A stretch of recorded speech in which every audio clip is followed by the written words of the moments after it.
I've been speaking this morning about this sort of the imminent quality of awakeness, right? Already awake.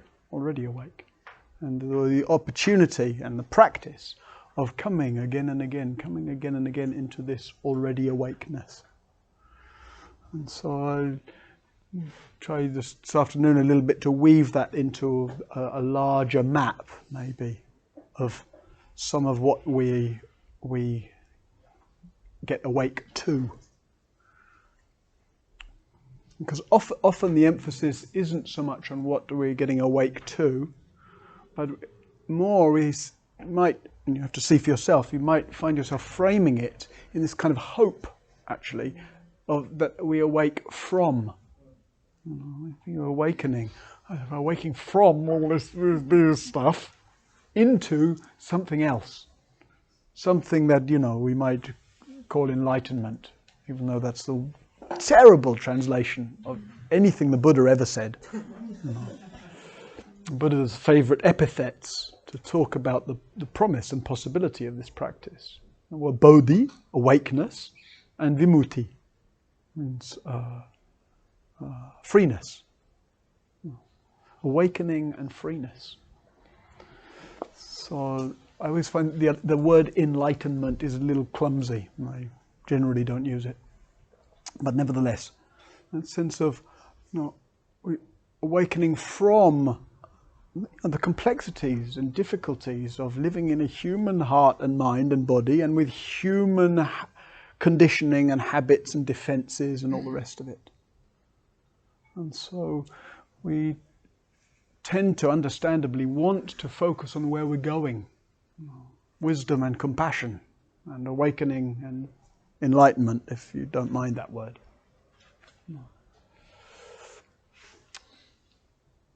And it's like I say, it's understandable, right? It looks better on the posters. Wisdom and compassion looks better on the posters than misery and sore legs and uncooperative mind and agitated body and oscillating between restlessness and dullness and distraction and fantasy and etc. We could check one time with London Insight what the numbers would be like if we made that the flyer.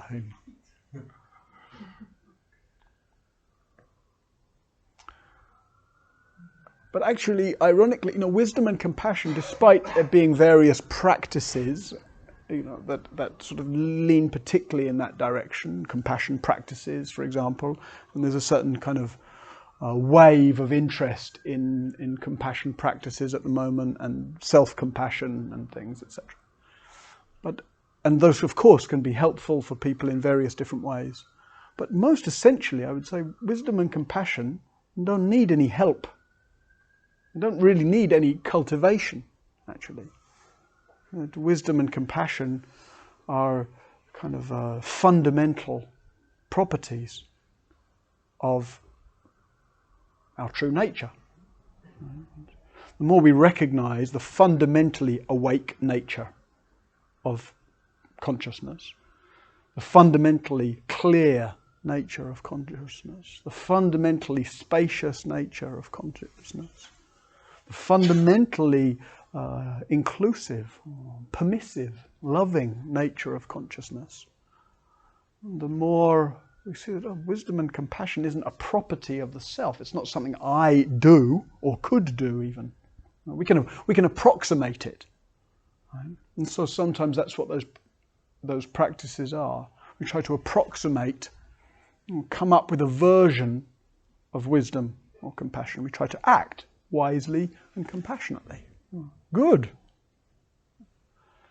And yet, if we lean too far in that direction, we could imagine that I'm responsible for wisdom and compassion, which I don't seem to be very good at. I'm much better at the other stuff, which my shorthand for the other stuff is needy, greedy, lazy, crazy. That's sometimes so that's what I expect to find here, and I'm rarely disappointed. So that doesn't sound very spiritual, right? Needy, greedy, lazy, crazy. But that's what we're awakening to.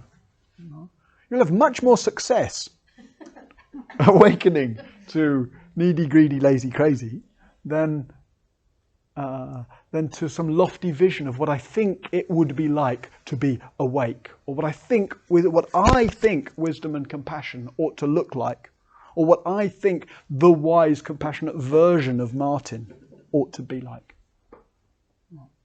It's unhelpful to keep measuring oneself against one's ideal. Or measuring anybody else against one's ideal for them. The more we invest in how I should be, the more we foster a sense of failure or disappointment. Much more workable to engage with how I am. And what can happen when I actually keep sensing into how I am. Being awake to how I am.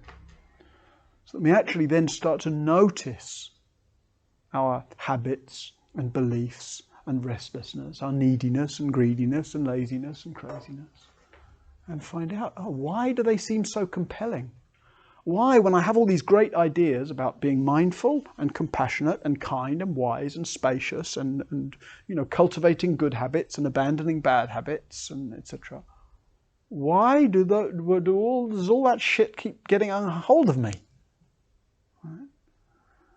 If we want to get close to our habits, if we want to actually get free around our habits, we need to give them a lot of care and attention, rather than trying to subsume them over there and try to awaken to something else, like wisdom or compassion.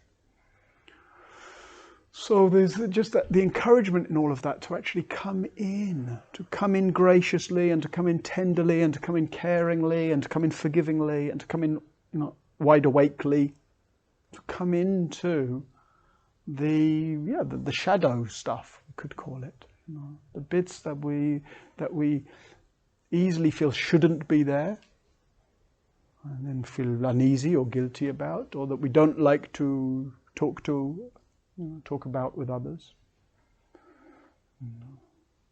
See, it's nicer, it's easier, seemingly, to focus on wisdom and compassion. And one sees that in kind of, dharma scenes and spiritual scenes.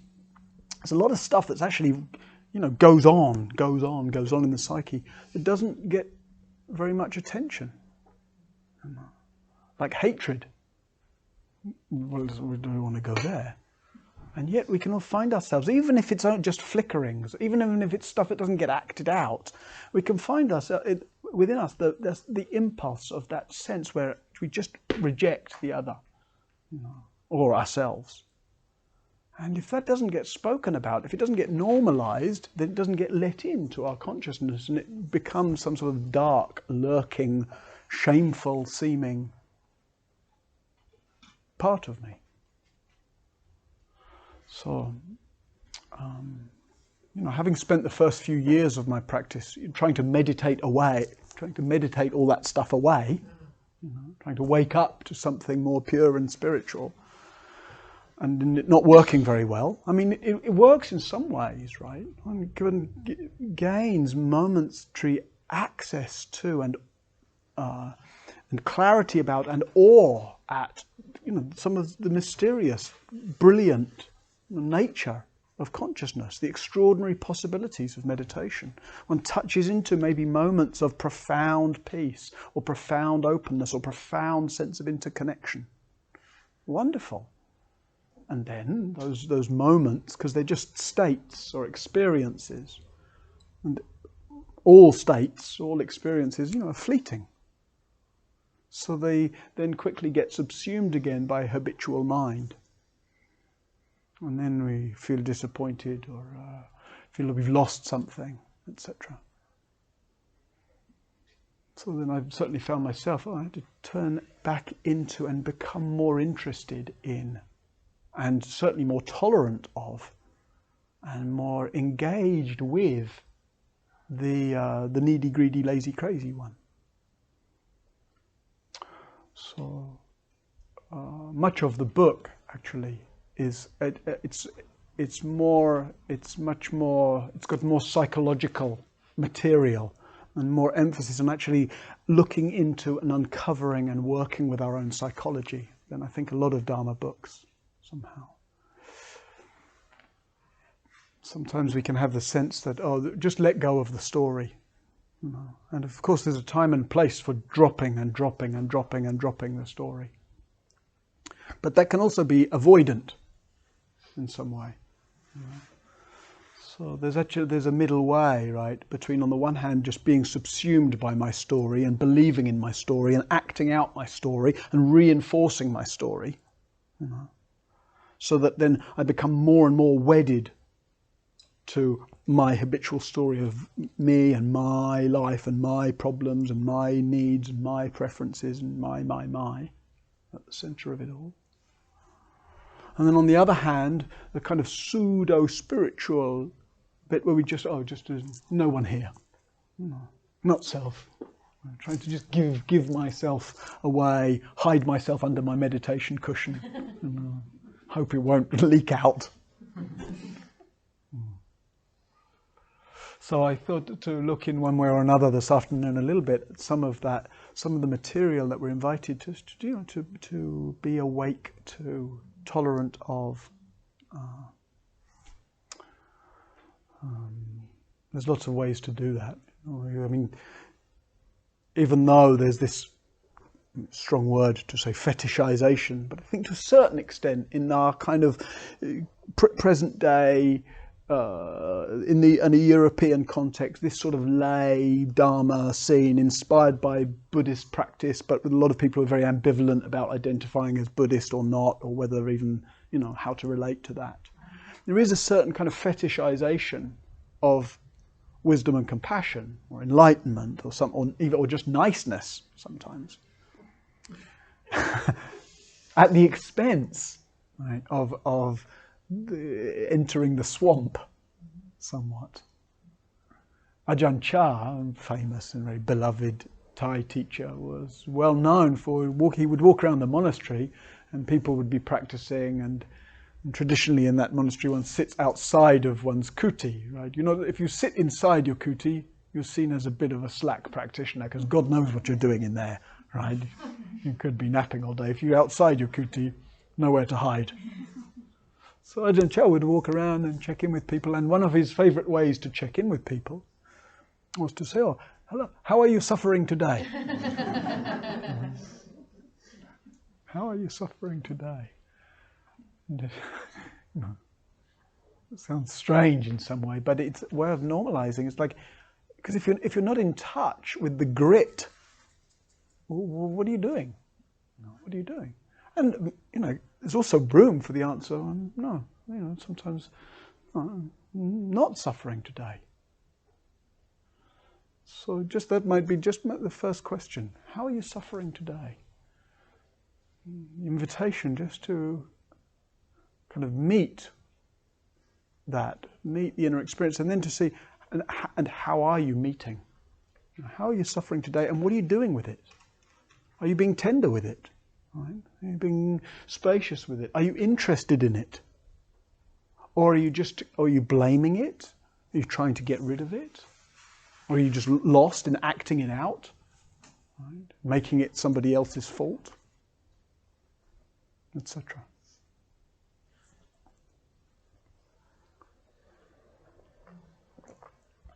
So one of the chapter in the, I don't want to go on too much about the book as if I'm just trying to promote it, but it happens to be the subject, the theme of the day. So the book proceeds in these chapters about body, right? So we look at the I can't remember the chapter names now, but the uncomfortable body, and then there's a chapter on the instinctual body, and psychological body, body of love, etc., dying body. And so that sense to meet all the stuff of our life like that in a very kind of immediate and visceral way. And often when I've done podcasts and things to talk about the book, the thing people most consistently want me to speak about is the instincts part, right? The survival instinct, the sexual instinct, and the social instinct. One, I think, because those things don't get so much exploration in Dharma teachings and practices. Secondly, just because there's the word sex in there, sex gets very, very little attention in Dharma teachings. Actually, I think some of you here I used to do every year a week-long program here at St. Luke's for a few years called Work, Sex, Money, Dharma, which was, that same sort of emphasis on actually really turning to face these charged areas of our life. Especially because we've inherited these practices from a predominantly monastic tradition, right? Where the ways of meeting these things are, and it's an important, potent, totally valuable way of practicing. It's like, these areas are really intense, and so one way of giving oneself the space to explore life deeply is by stepping out of those arenas, right? Stepping out of the arena of a career, stepping out of the arena of sexual relations, stepping out of dealing with money. But however one might view that kind of practice, it ain't the way we are living and practicing. And so the encouragement to come inside in that way. So I'll just talk a little bit about each of those three instincts in the light of us waking up to our own conditioning with them, habits with them. And what's interesting, of course, about the instincts is that they're biologically programmed. So rather than us trying to sort of dissolve into some not self type of experience where I get to leave the messiness of me behind, this is a very different kind of way of reflecting on the not self nature of experience, right? Rather than me being needy, greedy, lazy, crazy, etc., I recognise the way in which the currents that inform our impulses and wishes and needs are currents that are way bigger than us, way older than us, way more primal than us individually. It starts to look kind of absurd how we tend to appropriate everything as being about me and my wishes, my desires, and then how easily we get down on me as being my mind, my problems. So here are these instincts, right? The survival instinct. These are shared by living beings, not even just humans. The instinct to survive. The sexual instinct, most essentially the instinct to procreate, and then the social instinct, a need for kind of some relationship to the wider field of life.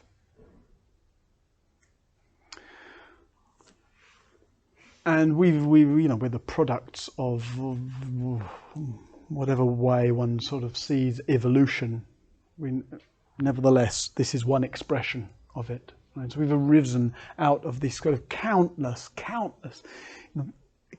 iterations of life, right? Life coming forth in all these various forms, and each of the forms that life expresses through carries this instinctual drive.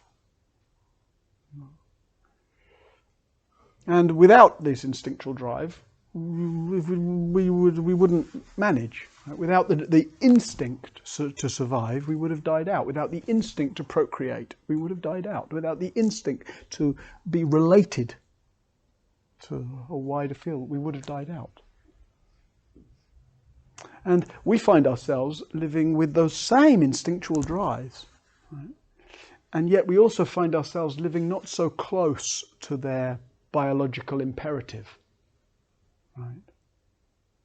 The biological imperative around the survival instinct may have been for millions of years to be able to build fire and secure a shelter and feed oneself that day, for example. And of course, there's plenty of people in the world living in intense situations where those instincts, the more intense the situation, the more those instincts are actually threatened, the more the imperative nature of them comes forward.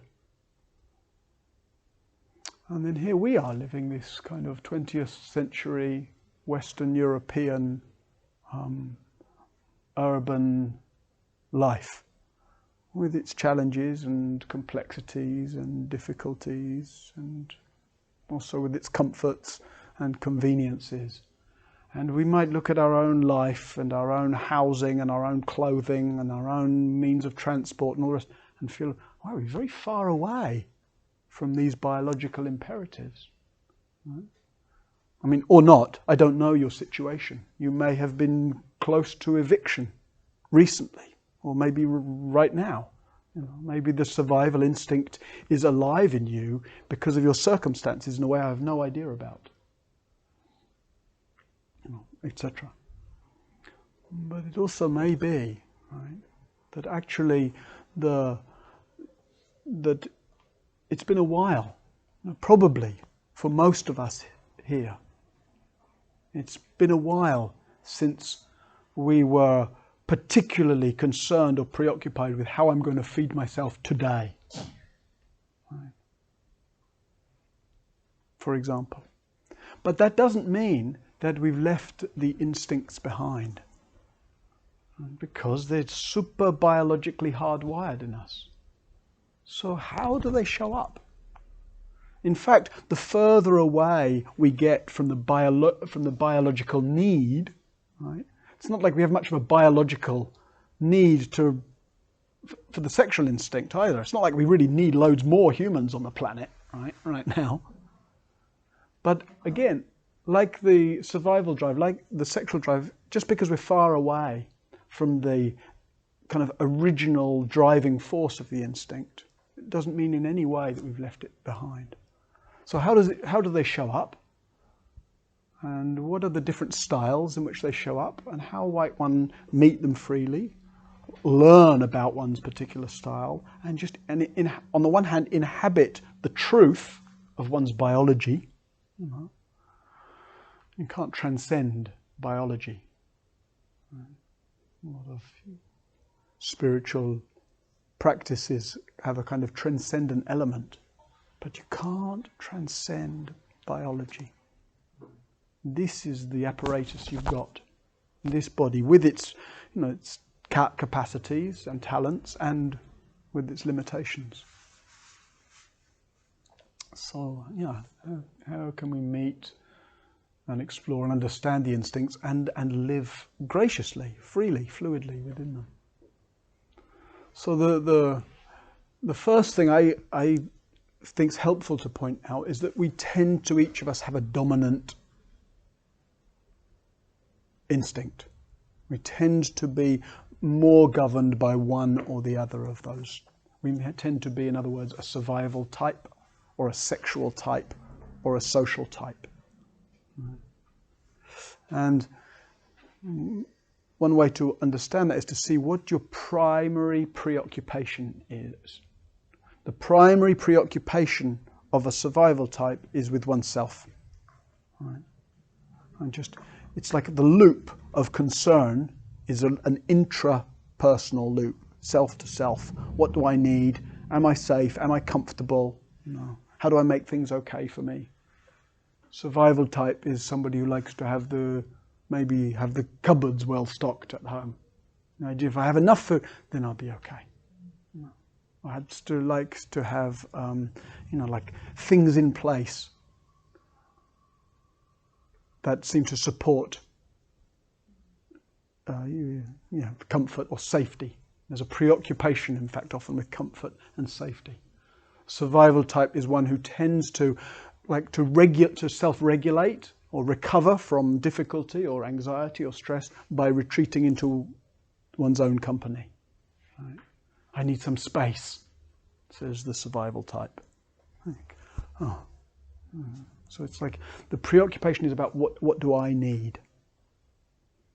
And there's each of these, it seems to me, have deficient versions and grandiose versions. Right? The deficient versions of all three are more common, but the grandiose versions are there as well. The deficient version of what do I need is the sense of anxiety about it, like the feeling that one can't manage. I can't get all the space I need, I can't get all the comfort I need, I can't get all the safety I need. And so there's a kind of anxious, agitated concern about how I'm going to make myself okay. And then the grandiose, you might just think for yourself, what would a grandiose version of the survival instinct, the self-concern be? It tends to be more kind of defensive. I don't need anyone. I don't need anyone. I can do it myself. So it's more kind of defended.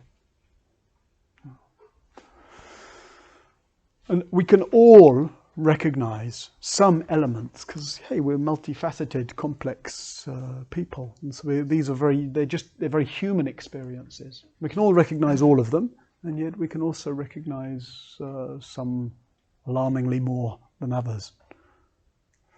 And then what's a more freer relationship to that? It becomes just one's kind of way of just doing what's needed.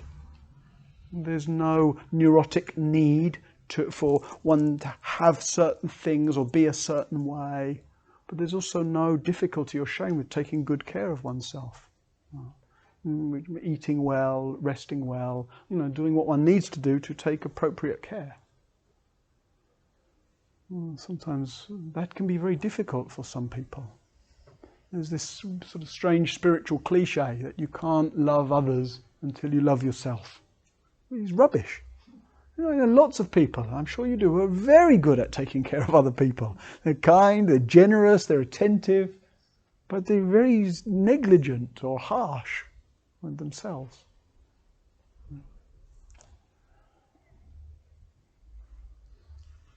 So, just learning to recognize how that intrapersonal loop happens. What do we do around safety and comfort and space?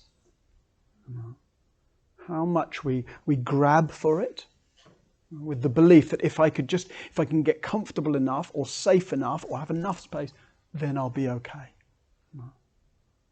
Or how much do we defend around that stuff? Like I said, the I don't need anyone. How graciously you're able to feel for what's helpful, what's appropriate, what's needed, and just to follow through and take care of yourself in that way. Because while we have this beautiful vision of caring for all beings, you can care for all beings, but you do have a particular kind of responsibility to this particular body, heart, and mind.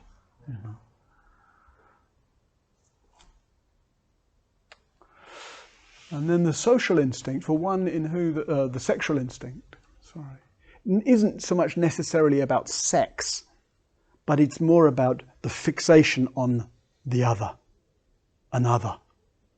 In the same way that the survival instinct is the self loop of me being preoccupied with me, the sexual dynamic or the sexual instinct is me being preoccupied with you, whoever the you is.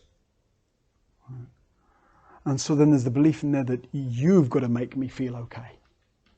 You are going to make me feel okay. And then how exactly are you going to make me feel okay? So some people, their relationship style is very much like that. Right? There's a lot of emotional drama around the partner or the succession of partners. And the sense that what's happening in the primary relationship, often a romantic relationship, somehow is what ends up determining my well-being completely. And so the deficient version of that is, the feeling that I need to somehow be okay for you. I need to keep bending myself out of shape so that you'll love me, approve of me, stay with me, make me feel okay. And then the grandiose version of that is, what are you going to, you need to change. How are you going to be? How are you going to do what I need, be what I need?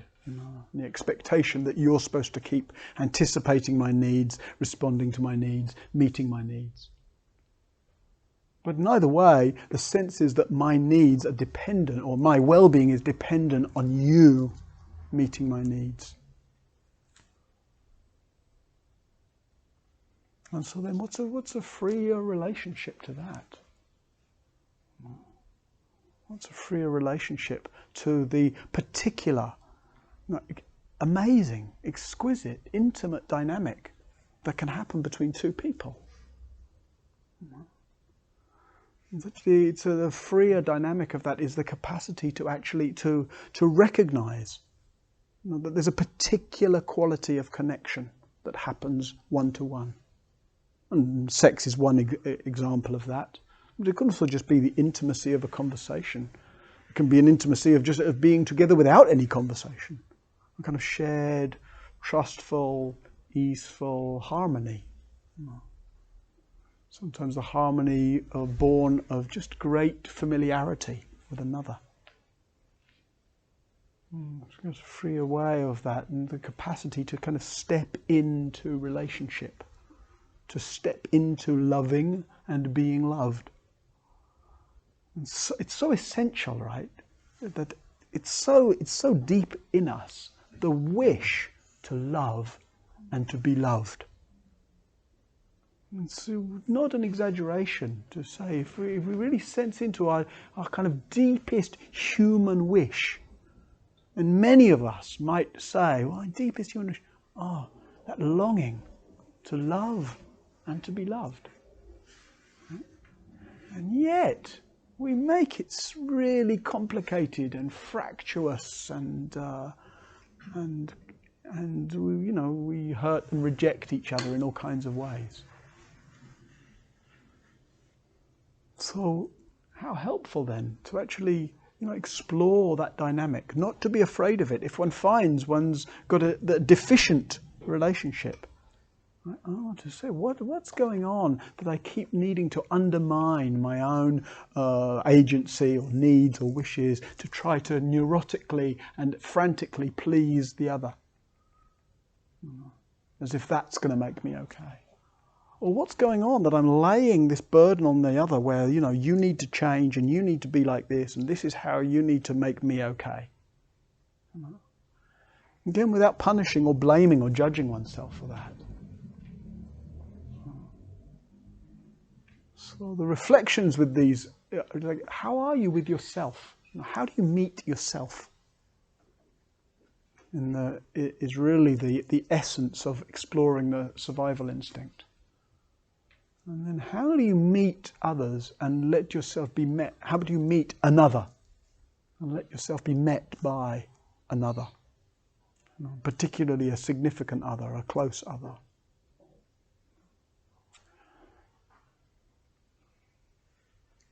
And then the social instinct, which is really about one's relationship to the wider world.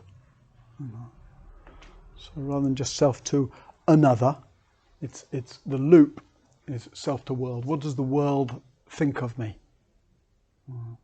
How am I perceived in the world?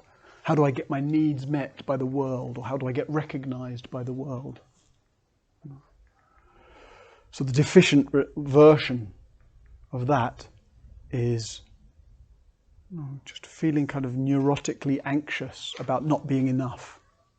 I'm not clever enough, or witty enough, or attractive enough, or wise enough, or successful enough, or add any old other adjective, but basically I'm not enough. I'm not enough for the world. I should be more, I should be different, I should be able to do more, I should be able to be more. The Buddhist version of that is I should be more wise and compassionate, I should be more enlightened. And then the more grandiose version of that, relationships to the world, is hey, come on, check me out.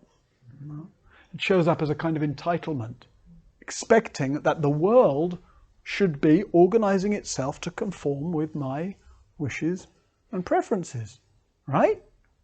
And then a sense of frustration or anger or resentment or blame that the world doesn't line up the way I think it should, the way I want it to. Same question, what's your relationship to the world? And a freer relationship with the world is really one where we really allow our particular talents, skills, sensitivities, capacities to come forth, to show up. We kind of don't, what's that phrase? We don't hide our light under a bushel. There's a sense of just trusting, in a way, trusting in your own particular brilliance, or your own genuine kindness, or your own skills or talents. And yet, on the other hand, there's also no felt need to be any one particular, no felt need to be seen in any particular way. No need to please or satisfy people. Oh, great relief. Great relief. My teacher had a lovely line about his teacher, where he would say, Ajahn Buddhadasa taught without fear or favour. He taught without fear or favour. I found that always very evocative. To teach without fear or favour.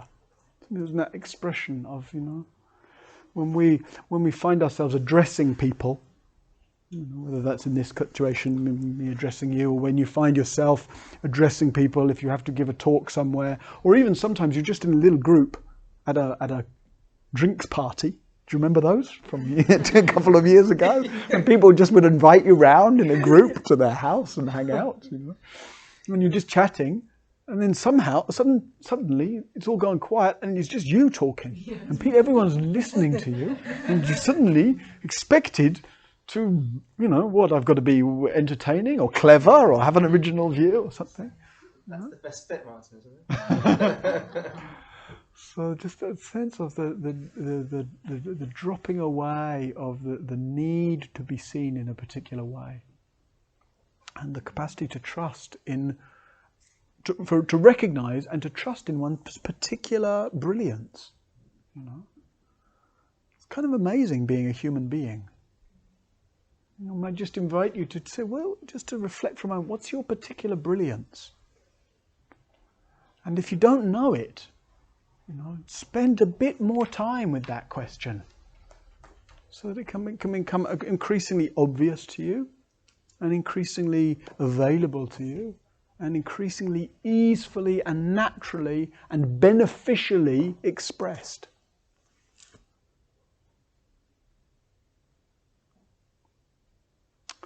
So, friends, where do you recognize? I'm not going to ask you to say it out loud.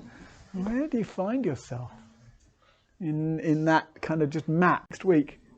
Of course, instinctual life will be showing up. So it's partly just the invitation, just to be awake moment by moment to using this map to the extent that it's helpful.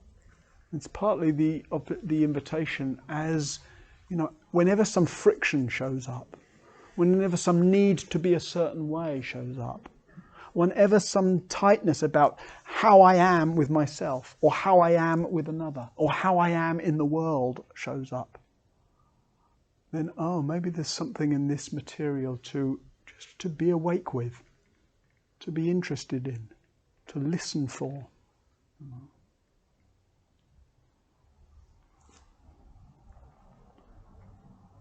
So, this map is in the service of this natural awakeness that we've been speaking about today, allowing it to penetrate different layers. And it could have taken any one of several different layers of experience, right? Just taking that instinctual layer, being willing to keep coming inside what you notice.